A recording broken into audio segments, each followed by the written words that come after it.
Most parents want to make life easier for their children. Money can't buy you happiness, but it does give you options.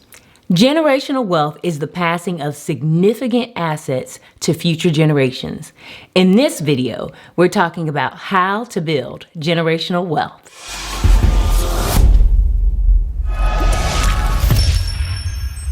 What's up, Legacy Builders? I'm Rob. I'm Reshawn. And this is Learn, Hustle, Grow. She's a stock trader. He's a realtor. And we are debt-free investors. If you've been following our story, then you know that at the end of 2018, we left our W-2 jobs, and in 2019, we traveled the world. We focused on debt paydown and long-term investing in both real estate and the stock market to achieve financial independence. On this channel, we're sharing our version of life after corporate America. Generational wealth refers to assets like homes, savings, and investments. These are resources that can be passed down to family members and continue to benefit them over time. We believe that in order to build anything, we must first start with education. How beneficial would it have been to have a clear understanding of money and credit before you got your first credit card? Oh my God, we would have been so much further along, so much earlier in our lives. Financial literacy is the gift that keeps on giving. If you want to build generational wealth, then you need to educate yourself and pass it on to as many family members as possible. We all can do this. That's one of the reasons why we like financial literacy as the first step, right? Because it doesn't matter where you are in your financial journey. If you can educate yourself and you're willing to share that, then you can start the path to generational wealth in your own family. When we first left our corporate jobs, we kept getting a lot of questions about how we did it. And we found ourselves answering the same questions over and over again. So we created this channel initially to answer those frequently asked questions. So our goal is to share financial literacy not only with our family and friends, but with all of you who choose to watch this channel. Yes. Normalize money discussions. It's great if you can do this with siblings and older generations, but we understand it's not always easy for them. Unfortunately, there's a lot of shame and guilt associated with debt. However, an unwillingness to talk about money leaves future generations subject to repeat the same mistakes that we made. It is impossible to promote financial literacy within our own families or communities without open communication. The first step is giving them the game. You guys already know that we're giving you the game, so make sure you go ahead and hit that like and subscribe button. Talk about investing, budgeting, and saving. Start this early and do knowledge checks to confirm that they are getting the message. The next step in building generational wealth is long-term investing. Yes, we trade actively in the stock market, but that's not how we built our wealth. While trading is a valid means of creating an income, it is not the same as investing.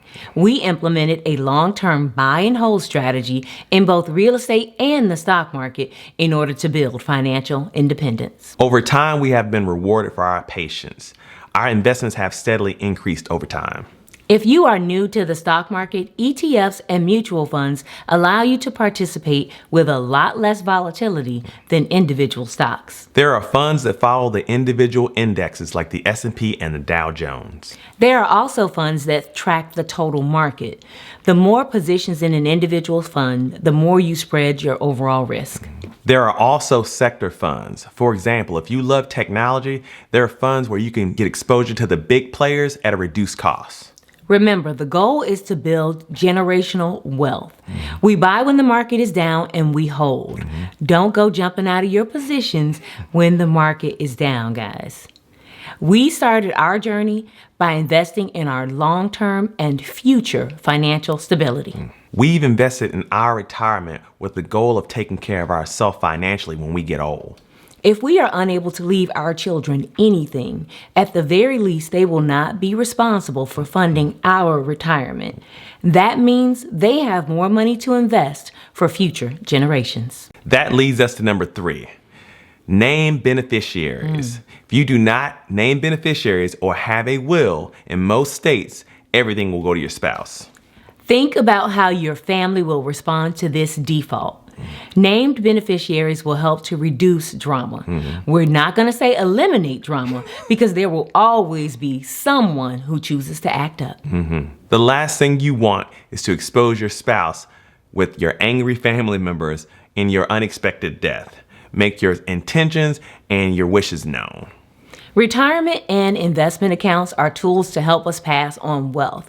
You can actually assign your beneficiaries by percentage. That makes it easier to convey what you want them to receive. In the event that we both die, our primary beneficiaries are our children. However, up until their time of death, we also include percentages for our mothers. We both have young moms who will need financial support as they age. Who are your family members that will need long-term support? Taking the time to designate beneficiaries can eliminate the possibility of your finances being tied up in a lengthy court battle. If you have not done this, go do it right now. The fourth step in building generational wealth is real estate. If you can afford to purchase and maintain a home, then this will be a great head start to future generations. We stress the point of being able to maintain the home because there are certainly cases where individuals fight to hold on to a house only to end up in foreclosure or filing bankruptcy. If our financial decisions create an environment where our kids need to take care of us, then we are not creating generational wealth. Rents continue to rise along with the demand for housing. Real estate is an awesome long-term investment. If you are considering a purchase, Rob Lee is a full-time licensed Texas realtor specializing in the DFW market. He guides pre-approved buyers and investors through the buying process. Step 5 in building generational wealth is through life insurance. Even if you struggle with the idea of investing, you can provide your future generations with security through life insurance. Life insurance provides your beneficiaries with a tax-free inheritance. When you look at a policy, think about how the loss of your income will impact others. When you die, do you want to fund a college education, pay off a mortgage, or a car? You may want to do all of the above. If so, the value of your policy should reflect that. Did you know that you can also take out a policy on your parents, ex-spouse, siblings, and children? Of course, the adult being covered must give consent. A policy on a parent or a former spouse will cover the education costs for your children. Other than insuring children, you must demonstrate that the death of the other party would cause you to suffer financially. Think about it. If you own a business in conjunction with someone else, you can actually take out a policy on your partner. Guys, we are continually dropping gems. If you have not given this video a thumbs up, do it now. That brings us to our next tool for creating generational wealth. Number 6, create a business and pass it down. Successful entrepreneurship is a proven way to build and pass down wealth. The key is to have a plan. Surveys show that almost half of family-owned businesses do not have a succession plan. If you want to pass down a business, involve future generations in the financial side of things. For example, if you own a restaurant, it's not enough to leave behind your recipes. Future generations need to understand how to manage the money and engage with the supply chain. Think about how you want to choose your successor. What's your priority? Is it crucial that the business remain open, or are you most concerned about providing for the financial stability of those you love? If your priority is keeping the business alive, then it's crucial that the next owner share your passion for the business. If the goal is financial security, make it clear that you are open to the business being sold.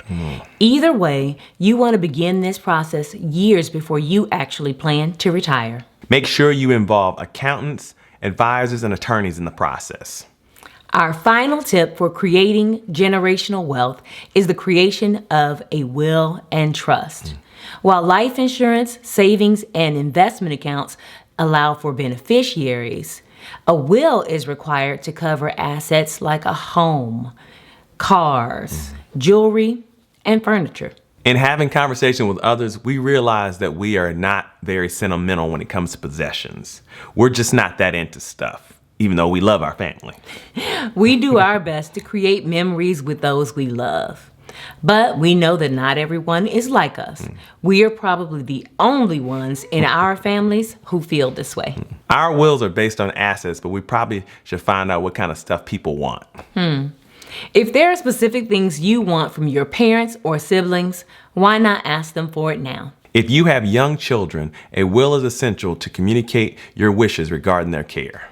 Creating a trust allows you to pass assets to a minor and avoid probate court.